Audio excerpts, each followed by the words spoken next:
Welcome back to another video by the Building Expert team. Today we are going to replace a toilet supply line and fill valve.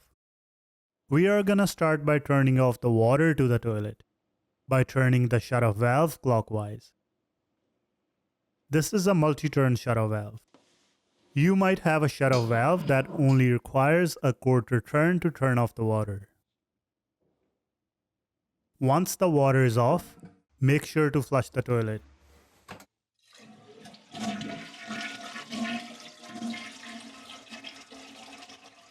And drain as much water as possible from the tank by holding the flush lever down. Now we are gonna start unthreading the supply line from the shutoff valve by turning it counterclockwise using an adjustable wrench. I recommend using two pliers, one to hold the valve in place and the second one to unthread. Once the nut is loose, you can use your hands to unthread.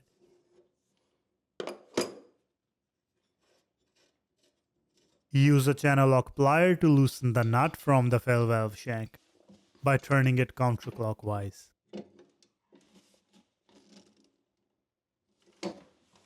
And use your hands to do the rest. Once the nut is completely loose, pull out the supply line. Make sure you have a small bowl or at least towels ready to catch any dripping water. We have successfully taken off the supply line. Now it's time to uninstall the fill valve. Take a channel lock plier and start unthreading the lock nut from the fill valve shank by turning it counterclockwise. While unthreading the nut, use your other hand to put pressure on top of the fill valve so that the gasket is still engaged with the tank. That way, even when the nut is off, water won't start coming out of the hole. Once the nut is off, put a container under the hole and release the pressure. Water will start coming out of the hole. Once the container is full, put the pressure back on to stop the water. Repeat this process until the tank is empty. Some people like to soak all the water before unthreading the nut, which is fine, but in my opinion this method is way faster. Once the water is drained, remove the fill valve. I'm gonna clean off the buildup inside the tank so that when I install the new fill valve, gasket engages properly with the tank.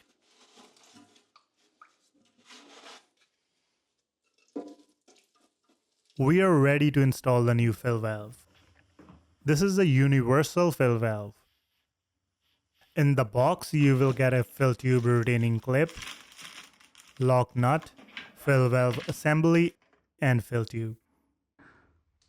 To start the installation, dry fit the fill valve in the tank hole with beveled end of the washer facing down, and check if you have approximately 3 inches from top of the fill valve cap to the overflow pipe.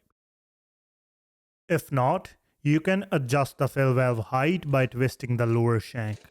Counterclockwise will increase the height, and clockwise will decrease the height. Also make sure that the retaining ring is locked in place. Once the height is adjusted, hold it in place with your dominant hand and start threading the lock nut from the bottom with the other hand. This is a plastic nut, which is very easy to cross thread, so be very careful. Hand tighten first and then use a channel lock plier to give it an extra quarter to half turn. Make sure you hold the valve in place with your dominant hand while tightening.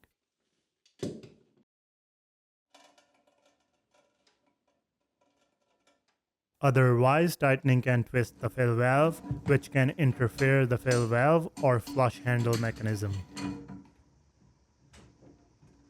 Once the fill valve is tightened, attach one end of the refill tube to the fill valve and the other end to the retainer clip.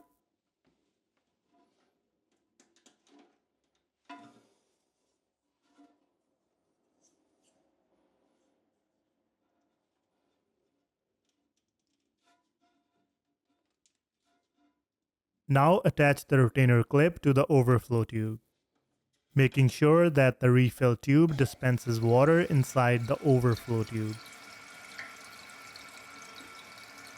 We have successfully installed the fill valve. Now it's time to install the toilet supply line. We are using a 16-inch 3/8 female compression by 7/8 inch ball cock thread toilet supply to connect the water. Supply tubes come in various lengths, such as 6, 9, 12, 16, or 20 inches. How would you know the length of the supply line you need? Normally, you would just measure the distance between the shut-off valve and fill valve. So let's say the distance is 10 inches.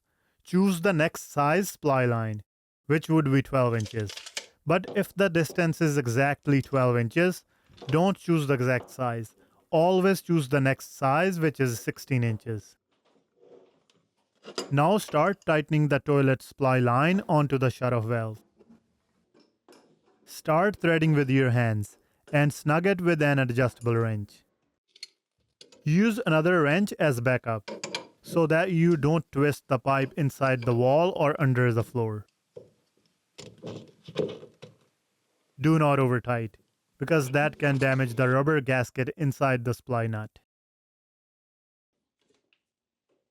Once the nut is tight, start threading the other end of the supply tube to the toilet fill valve.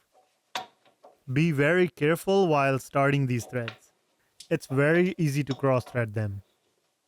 Hand tight is usually enough on these modern toilet supply lines.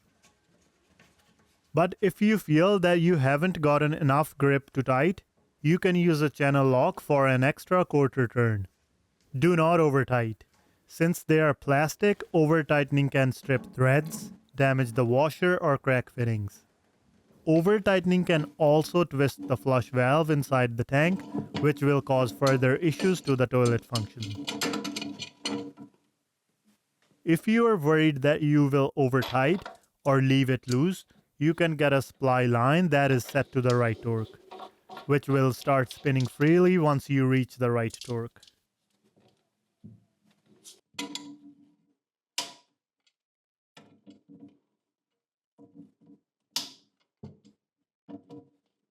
If the supply tube is too long, you can always loop the supply line.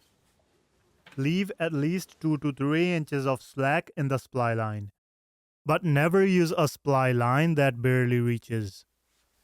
Adjust the supply line direction if needed to avoid any stress. Once the supply tube is tight, turn on the water to the toilet by turning the water valve counterclockwise. Now let the tank fill up and flush the toilet a few times to test the fill valve mechanism and supply tube for any leaks. That's all for today's video. Links to the materials and tools I used are in the video description below. Make sure to like the video and subscribe to our channel. See you next time.